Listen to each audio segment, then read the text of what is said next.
Ikaw! Sinong nagpakidnap sa akin? Si Manager Han ba? Siya bang nag-utos sa'yo o si Sandra ba? Bakit hindi ka magsalita? Papatayin mo ba ako? Sumagot ka!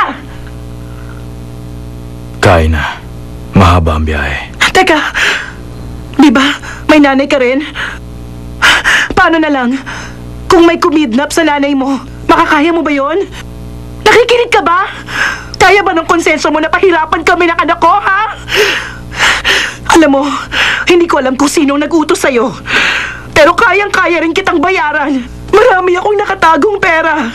Ibibigay ko lahat ng yun sa'yo. Basta pakawalan mo lang ako. Sige na! Sige na! Palayain mo na ako! Sige na! Gusto kong makita ang anak ko! Maawa ka naman! Pasensya na. Hindi pwede. Hindi mo na rin siya makikita ulit. Yun lang ang masasabi ko.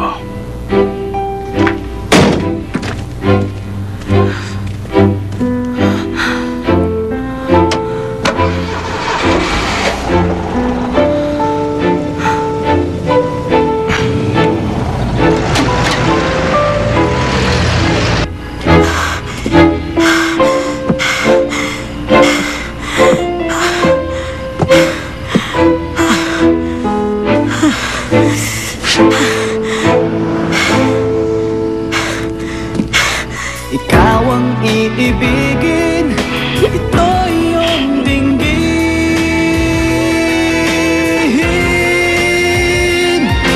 Mahal. Hoy, ano mo ba si Taco, ha?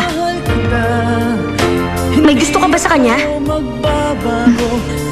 Nalibot ko na pong bayan. Wala pa rin. Nasaan po ba kayo, nanay? Diyan ka lang. Ayokong mamatay ng ganito. Mali ito. Hindi ito para sa akin. Diyos ko po.